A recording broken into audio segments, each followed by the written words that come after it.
Hello, guys, and welcome back to the Unfiltered Feed podcast.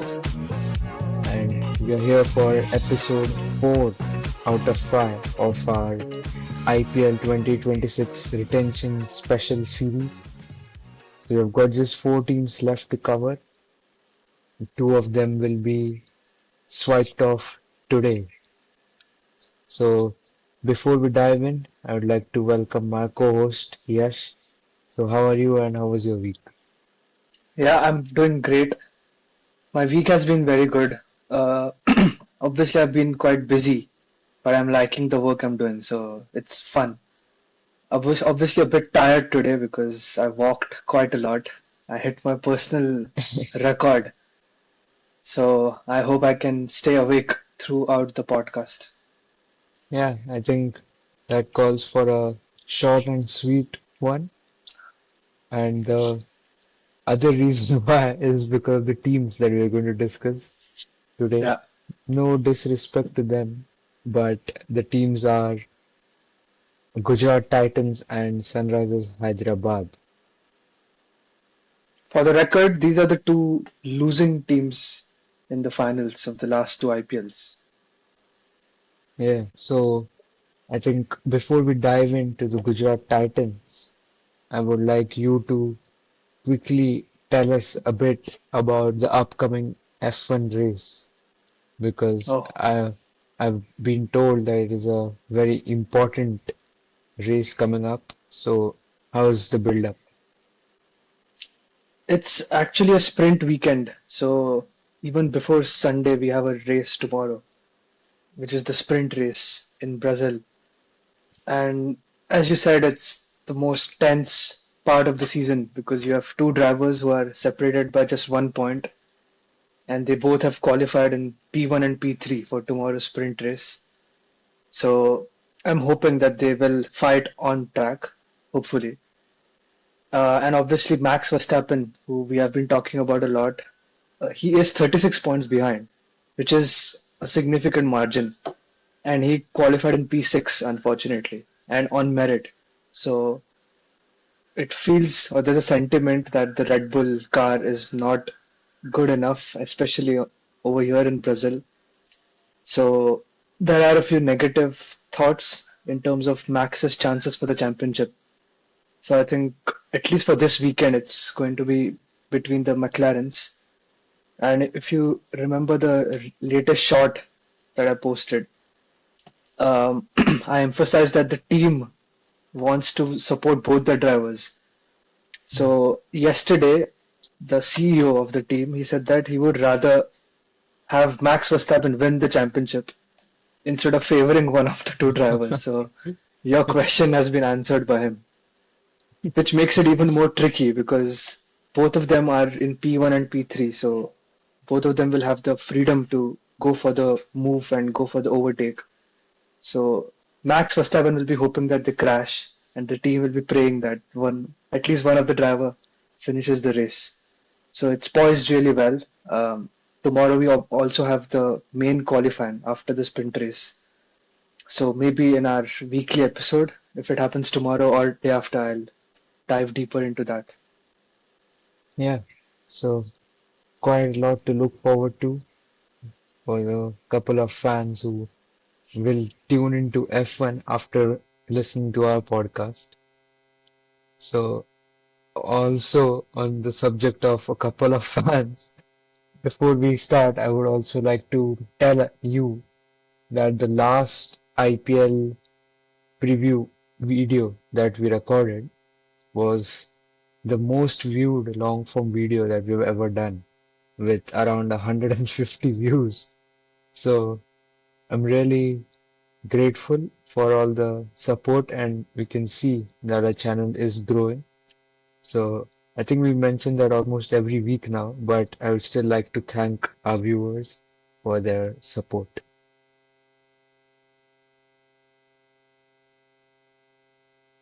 Your audio is gone. That's a problem with his headphones. I don't know how he'll figure it out here. He, yeah, I think he'll reach out. So I think we can start with Gujarat Titans first. Uh, so they retained 5 players for the before the mega auction, and Yash is back. So Gujarat Titans retained 5 players, two of which were uncapped, Rahul Tewatia and Shah Rukh Khan.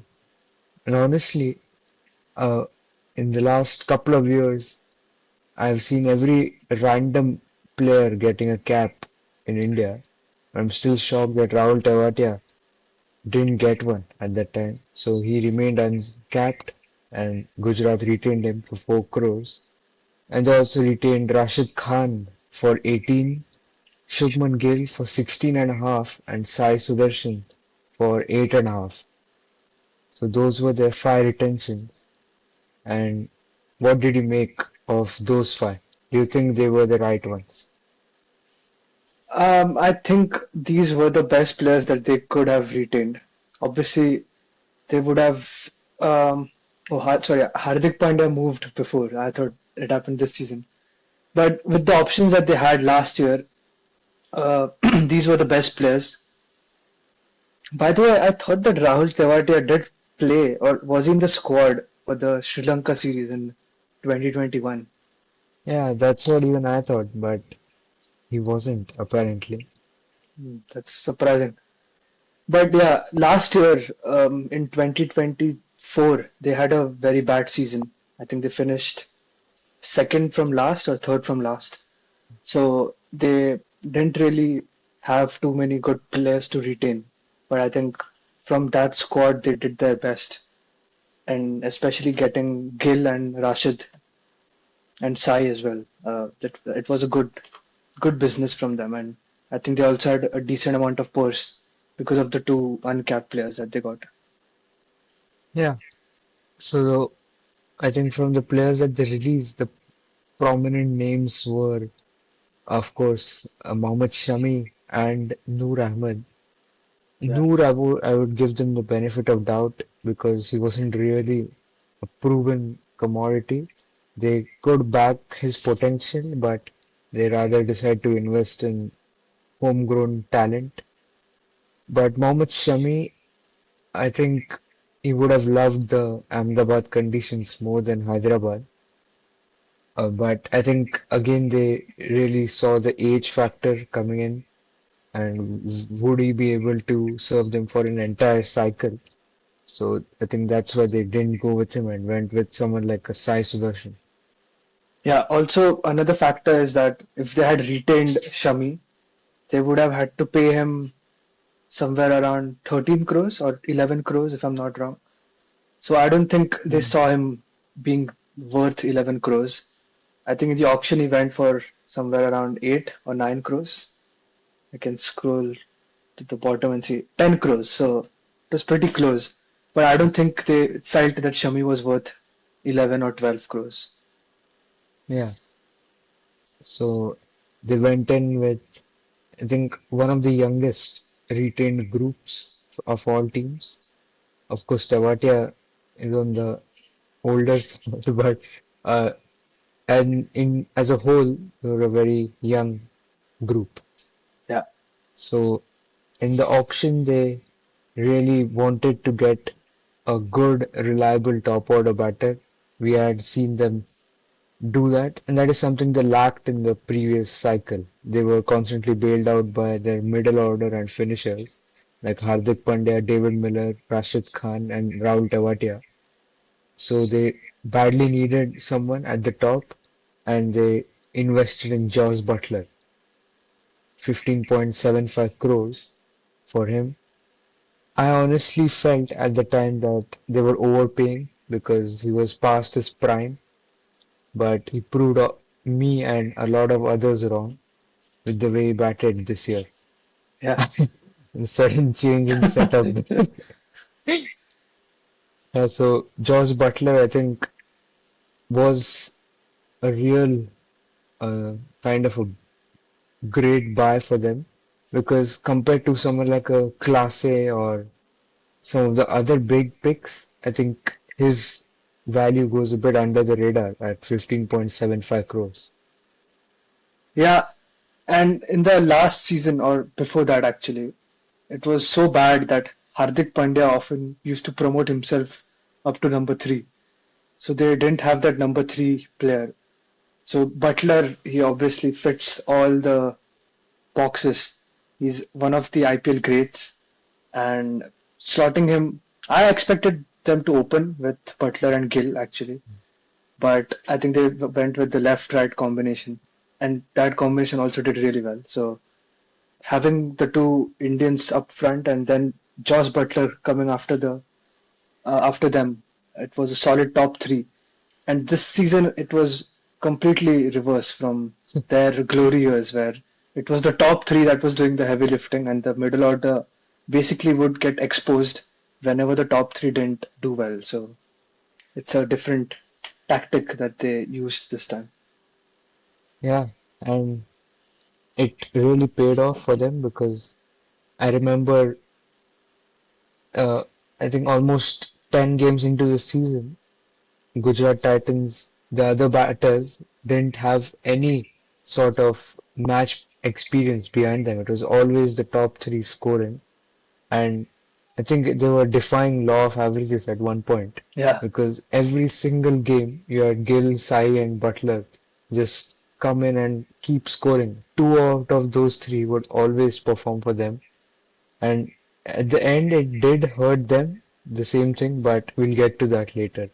So, with those as your top three, I don't think you need to talk about the rest of the batting. But they did have Sherfin Rutherford, which they bought for 2.6 crores, and Glenn Phillips as well as backups. But to be honest, you can't really uh, discuss much about their performances when the chances they got were so little. I think they really had to promote the finishers or the big stroke players at the top a lot of the times because of the time when the top three got out would always be past the 15th or 16th over. So they didn't really need the middle order. They directly skipped to the finishes all the time. yeah, exactly. And that also was kind of the reason for the downfall because throughout the season, both me and our dad, we both were always saying that the day, the day GT is maybe 20 for 3 or 30 for 3 with the top three gone in the power play, that's the day they'll struggle the most. And it didn't happen, I think, till the 12th or 13th game. But after that, it became quite regular, and I think they ended up losing their last two, three games on the bounce, and they bowed out of the IPL as well in the eliminator.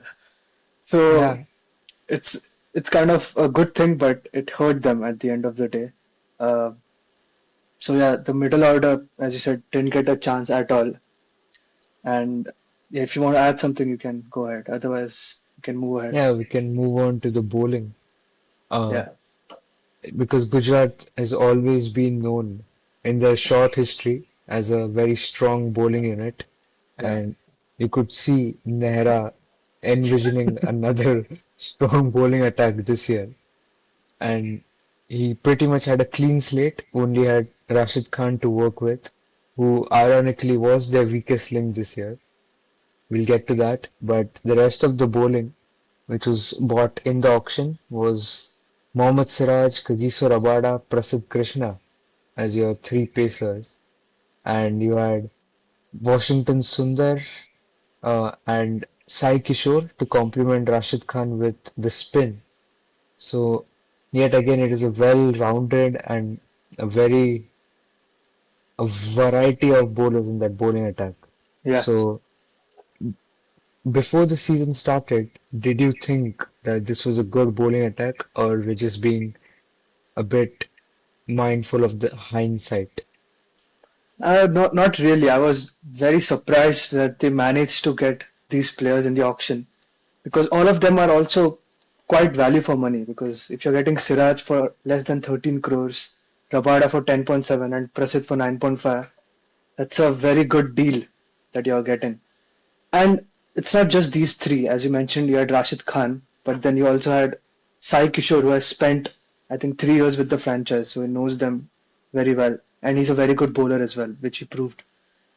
And the backups for the Pacers as well were excellent. You had Gerard Kudzia, who obviously hasn't played a lot of IPL, but he's, I think, started to become a staple in the South African lineup. And he's a very good bowler as well. And then you have got Ishant Sharma, who is an IPL veteran, and he'll go under the radar, but he does his job every time. Yeah. At least the times I've seen. And for the spin, in the spin department, you had Jayant Yadav, who's an excellent backup, and also Manav Sutar, I mean, you've been praising him a lot. Haven't seen much of him. So the backups as well were really good. So I was actually surprised that they were able to put together this bowling lineup in the auction. You also had Arshad Khan, who I think played a couple of games as well, and I think in one match he got Rohit Sharma out, which was a crucial Mm. wicket. So all in all, they did a fantastic job in the bowling department at least. Yeah. Uh, I think before the auction, or rather before the season started, I was wondering if they could manage to do well because I honestly thought that Mohammad Siraj and Rashid Khan were the only two reliable bowlers there. And I'm being totally honest here. I didn't expect much from Kagiso Rabada as well because I think in IPL or in Indian conditions he's a bit overrated. That's what I feel because he doesn't generate the same amount of help off the wicket in these conditions. He's more of a conditions-based bowler, so he does well in South Africa and Australia maybe, but when the conditions and the pitches are flat, he doesn't really extract much. But and I think more or less he did live up to that reputation this year. Wasn't the best of performers, but Prasidh Krishna stepped up big time for them. Yeah, Won the purple cap, which is really incredible. And if you followed the season, they weren't all those wickets that you pick up in the death, which something like someone like Harshal Patel might be accused of. But he actually bowled well, game in, game day in day out. And I think Sai Kishore as well. At one stage, he was the golden arm. So those two stepping up really eased the pressure of Mohammad Siraj and Rashid Khan. And even with the off season for Rashid Khan by standards, they could manage to make it to the top four. yeah, that's true. The thing with Rabada is that he is massively experienced. So even if he is not doing so well, he can help the other bowlers. And in a crunch moment, let's say at the death, you would back Rabada on most days. So just having him around, it's a big boost for Shubman Gill and the other bowlers as well. So having that experience around helps a lot. Uh, but yeah, as you said, all these bowlers, maybe except Siraj, were not really in their prime. That was the only caveat. But Prasidh Krishna stepped up big time, and the others as well contributed enough for the bowling attack to work. Yeah. And you could see that whenever maybe someone like Siraj and Prasidh had an off day, the bowling really took a hit. One game that comes to my mind is the Vaibhav Suryavanshi century, Yeah, in which they were absolutely blasted off by a 14-year-old. So those days were expected with such a bowling attack, but I think they did do much better than what was expected of them. yeah, And I think that performance was the difference between them just having a above average season and actually making it to the playoffs. yeah. That's true. And we mentioned even before the season began, not on this podcast, obviously, that Siraj will find it really nice to bowl in Ahmedabad because he loves the swing, and we saw that. He was a menace in the first half of the season. I think he was also amongst the top bowlers in terms of the purple cap. He had a drop towards the end, but by then GT were already looking good for the qualification scenario. Yeah. So now let us talk about their future planning. Who will they potentially release and eye for in the auction? So from these players, then it's really difficult to pick out players who can be dropped because even the backups are full of potential. Someone like Kumar Kushagra, Nishant Sindhu, Anuj Rawat, Manav Sutar. I Yeah. don't see even Mahipal Lomrod, Gurnur Brar. He's I think he's becoming one of my favorite pacers in India. He's currently with the Indian A setup Okay. and he's been looked at as a backup for the main team, which is a big thing for him. So I think a lot of their backups are very talented. So who do you think they can release? I think they would like to release a player who can give them some purse. But I think this year they are anyways going to increase the purse by 5 or 10 crores, so they'll get that Yeah, money automatically. But I feel they would look to release maybe a Kagiso Rabada. How much yeah. I praised him, he didn't have a good season, and I think he was injured as well, and he left early, and he took a ban He as had well in yeah, the middle. this bad. So it was not smooth for him. I think they can trust someone like an Arshad Khan or an Ishant Sharma to fill in that third bowling role, or they also have Gerald Kuzia, or they can maybe get a pacer for a lower price who can serve as that third bowler for them. I think they might release Shafin Rutherford as well because in the limited chances that he got last time, he wasn't very promising. And I think they really trust Shah Rukh Khan and Rahul Tewatia because I think Shah Rukh Khan also played. It's funny to say Shah Rukh Khan, but he played well. I think he scored a 50 last time in a crucial game. So he's starting to show his potential and they really like him. So I don't think they'll release both of them. So then it means either Glenn Phillips or Chauvin Rutherford, who they haven't really used much. And there's one player called Washington Sundar, who I feel really bad for because be it Gujarat, be it SRH a few years back, be it the Indian T20 side, nobody uses him the way he's supposed to be used. He's a perfect all-rounder. He can literally play the role of Rahul Tewatia better than Rahul Tewatia. He can come in late and smash those sixes and he can bowl in the power play, get wickets. So they're wasting him. I mean, if I was Sundar, I would ask to be released and go to a team where he would be a starter. So he could be an outside option that they might release. Yeah, I think uh, they can release someone like Kareem Jannat as well, who's not that expensive, but he eats up an foreigner's role. Yeah. And I think he played in one game last year, which was the Rajasthan game, and he was smashed by 30, smashed for 30 by Burns first over.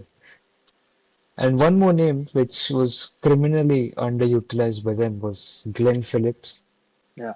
I think at some point they could have dropped the idea of getting Rutherford in and given Phillips a chance because he's again someone who contributes in all aspects of the game equally. And Yeah. I say that because of his fielding as well. And also Mahipal Lomror wasn't given a long run. Of course, you can argue that the top three batted for so long and did their job so well that they didn't really need the middle order. But I'm sure it won't repeat. So I think you have to have good options in the middle order. So that's what I was looking at. And I think in the auction, as you mentioned, they can target another pacer because you really can't expect Prasidh Krishna to deliver a similar season again. Yeah. Let's be honest. He did do really well, but I don't see that happening again. So they can target Indian pacing. insert Vidwat Kavarappa, and then even the foreign pacers, a few of them, they need someone who varies his pace and has a lot of variations, not someone like Rabada, because they play most of the games at a really flat pitches. So you need someone who doesn't rely on the conditions and has the smarts to really get out of trouble often. So those are the kind of bowlers they should be targeting. Do you I think think some, do you think if Mitch Stark is released, do you think they if they release Rabada, do you think they might go for Stark? yeah, I think that could be an option, considering Stark won't play the T20 World Cup before that, so there's no real reason for him to miss the IPL next year. Even there's no major test series coming up as well. So if they release him, he can be an option as well because he doesn't rely on the pitch. He relies more on the swing, which you get in Ahmedabad. Yeah. So that, and it also adds a left arm variety. So yeah, that could be a good option. And even someone maybe like from the mold of Nathan Ellis, who really has Yeah. the smarts, uh, could be a good option. The thing I see happening that could ruin it for them is them thinking that they've got a good pace attack and not really investing in a better backup or a better pacer, and then seeing Siraj and Prasidh together having a off season, and that would really ruin it for them. Yeah, So I think they need to that's consider that Prasidh season was the outlier and not an yeah, expected season. that's exactly what happened in 2024.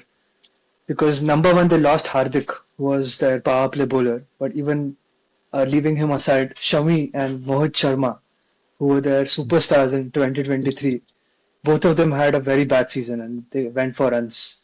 I think And Shami didn't even play the season. I think so, yeah. And Mohit Sharma, obviously, we all knew that he wouldn't be able to replicate it. And unfortunately, that happened. Uh, I actually think they should also go for a strong middle order batter because you cannot hope that the top three will play in every single match. And obviously, going to the playoffs, it's very rare that the top three will keep performing because there's a lot of pressure, like we saw this year. So I think they might like to go for someone like a Classe, although I think he will be out of their reach. I think Classe is getting released, so maybe they can go for him. Or maybe someone like David Miller, maybe they can go Hmm. back for him. Because I'm sure he's getting released. There's no way he's staying in Lucknow. So they can look at one of these power hitters, maybe even Maxwell, who can come in and help the middle order, give them some power and reliability. Yeah. So wrapping up Gujarat Titans, I would like to mention one name to watch out for next season. The one name that comes to mind is Washington Sundar again. Yeah, I really feel that he has worked on his power hitting, which was the one thing that was maybe not allowing him to be used as a proper batter and hence being limited as a maybe a starter in playing 11s across franchises. yeah, But I think now that he has worked on it, and you can see that uh, for the Indian team as well, I think he is good enough to play as a pure batter. And maybe yeah, if teams are smart, they can utilize him in that way. So you can see in Gujarat Titans, they really don't have a proper middle order player. So they can really depend on him to do the job at number four. yeah, And when you give him enough game time, I think he will also keep improving in that way. And it'll be interesting to see how he performs because I think towards the end they really soft launched him as a power hitter in the IPL. I remember in the eliminator, which they lost, he did play a really good knock.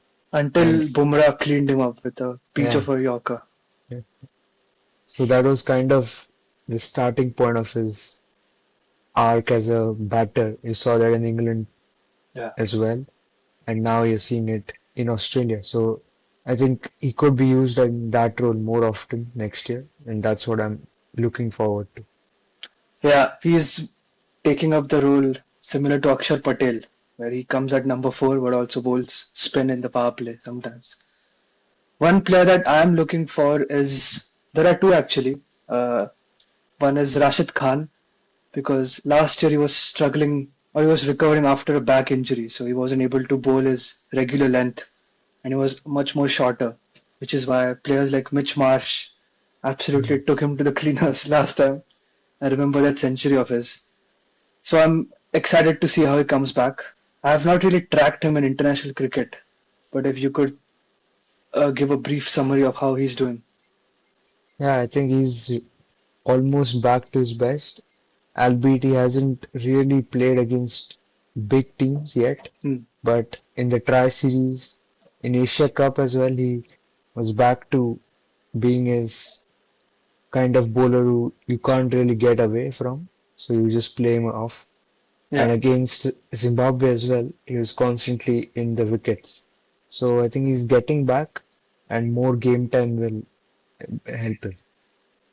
yeah.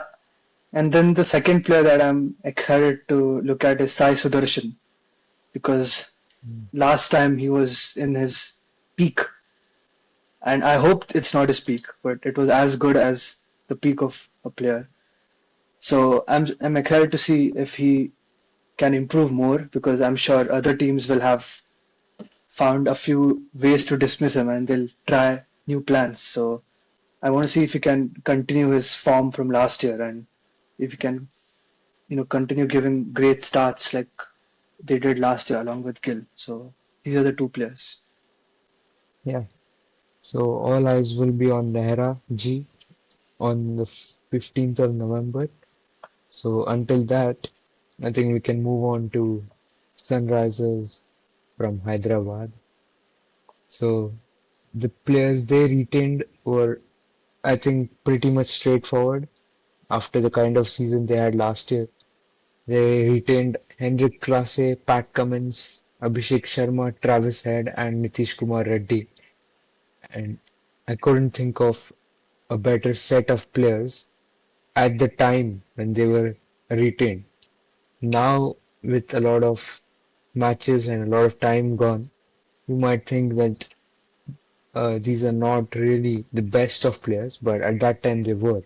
Yeah. So I think now you can add context with the prizes and what did you make of the value, the way they valued each player. Yeah, I was actually surprised that they were able to retain all the top four players because I thought one of them, either Abhishek or Travis Head, would ask for the 18 crore retention and maybe ask to get released. But the fact that they managed to get all of them shows that the players themselves loved to be a part of the franchise. I think 23 crores for Classe even at that time felt a bit too much because he's definitely closer to the end of his career than the start. So you can't really trust that he will deliver the same kind of season every single year. I think Cummins as well. I think he's a captain, which is why he's worth 18 crores. But I don't think his performances as such were worth writing home about. Abhishek Sharma, on the other hand, and Travis Head, both of them deserved the money. They should have been the top two retentions, but obviously they are a bit junior when it comes to the IPL. So, in terms of the value, I think Classe and Cummins, I think, were a bit overvalued. Classe, I was quite sure, even at the time of the retentions. But I think after the season, Cummins as well felt a bit overvalued at 18 crores. Yeah, and of course the last retention, Nitish Kumar Reddy for 6 crores. I think Yeah, it pretty much slotted in there. Uh, so they were a good set of players to work with, but unfortunately for them, Class A didn't really have the kind of season. Abhishek disappointed, by his standards. He did have a couple of innings, one against Lucknow, I think towards the end, and a big 100 versus Punjab, where they chased down a big Yeah, score.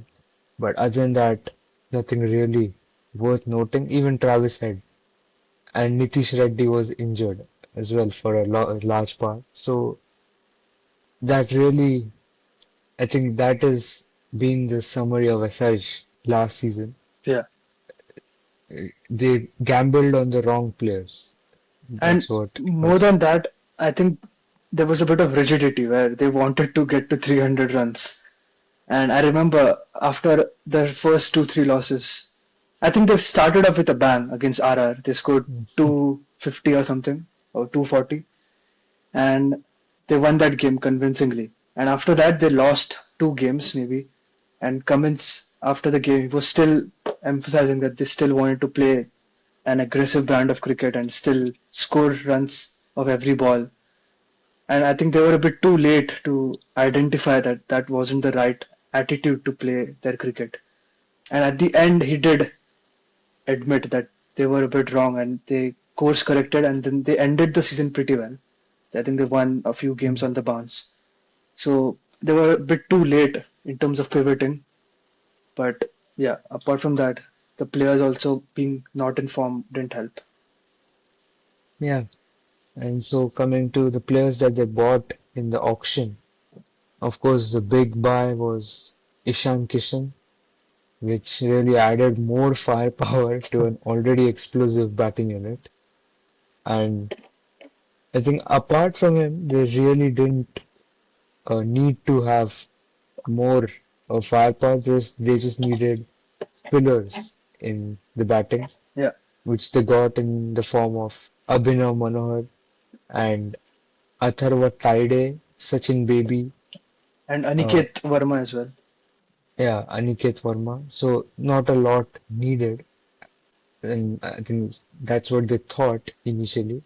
But you can't really factor in three of your top players being out of form simultaneously. Yeah. So they do get some slack for that. I don't know if I said that correctly. And I think last year the philosophy was to just score more runs than the opposition. Yeah. So even if the opposition scored 250, they would try and beat that. And once they scored 250 batting first, they would not really care about how much the opponent got closer. Yeah. They would just want the win. That's what Cummins openly said, that he doesn't care about the manner in which they win. They just want to win.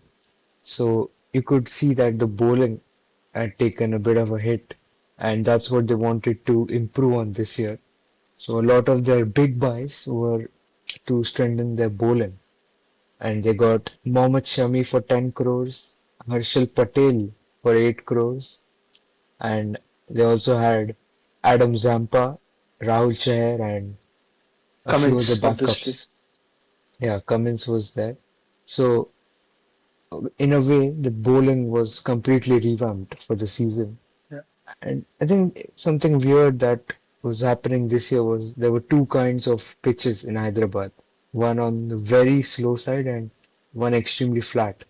So you couldn't really uh, have an idea about what kind of conditions you would get in Hyderabad. So that really set them off track for the season in terms of the planning. So while Harshal Patel would work on the slower kind of tracks, when the conditions got flat, he was of no use. So I think when your home conditions are something so varying, it really doesn't help you as a side, and that is what also contributed a lot to their failure. Yeah, that's true. And I also think the bowling was a bit one-dimensional because you had the three leg spinners. You had Adam Zampa, Rahul Chahar, Zishan Ansari. Hmm. And then all the fast bowlers also were, except Unadkat, all of them are right-handed. And apart from Cummins, none of them really have express pace. So it's very one-dimensional. So even on a flat track at Hyderabad, even if they scored 200, the bowling was really not there to even defend 200. So I think they took it a bit too. Uh, they took it very lightly. But the biggest disappointment, obviously, was that the Mohammad Shami punt did not really work. Because I think at the start he looked okay, but he was always going for a lot of runs, and then they dropped him for a few games, then they brought him back. So it was a mess. Yeah, and surely not worth 10 crores, Yeah, considering that he's only getting older and won't get back to his peak fitness. So I think we can move on to the players they can release next year. yeah, And I think you have to back someone like Ishan Kishan for one more season yeah, because he has got the potential and he did give you a few glimpses of that. Not really justifying the price, but I think he deserves one more chance. But Mohammad Shami, I don't think so. Uh, 10 crores for a half fit or a not fully full intensity Shami. I think it's time to say goodbye to him, just like Agarkar did. I think other than that, you have to just trust that your top order and everyone who was in not in form, at least a couple of them come back to the regular form, and yeah, that would solve a lot of problems. yeah. That's true. Almost sure that they release Class A. But the only issue behind that is that they don't really have any other middle order batter who can, consistently deliver. So they'll either have to go big for someone else, like a, I don't know, Cam Green or maybe Mm. someone else who can replace Classe.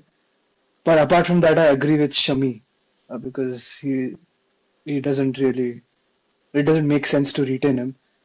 I also think they might release Rahul Chahar, who they bought for 3.2 crores.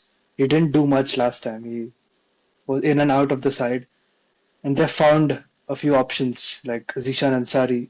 They might keep Adam Zampa, who was cheaper than Rahul Chahar, or they might find a few other leg spinners in the market. So they might release Rahul Chahar, which will free 3.2 crores, which is quite a lot. I'm also not Mm. sure about players like Jaidev Unadkat or Braden Cars, who are each worth 1 crore. So they can release some of these guys. Yeah, and I think they had a injury problem where Zampa was injured and ruled out, and he was replaced by Smaran Ravichandran, who's a really great prospect. And then he got injured, and he was replaced by Harsh Dubey, who is also a good prospect. So I don't know how that works regarding who can be retained and who needs to be released. Yeah, But I think yeah, they need to release a few and really, if they are going to release Class A, I really thought that uh, the only way this could have happened was through a trade because uh, you need a really good batter in the middle order, and you can't really trust to get him in the auction considering yeah, most teams won't let go of good middle order batters. So that was what I felt that the only way they would want to release classes to secure another quality player beforehand. But now that I don't see that happening, I'm a bit skeptical if they'll release him, but 23 crores do seem a lot of money.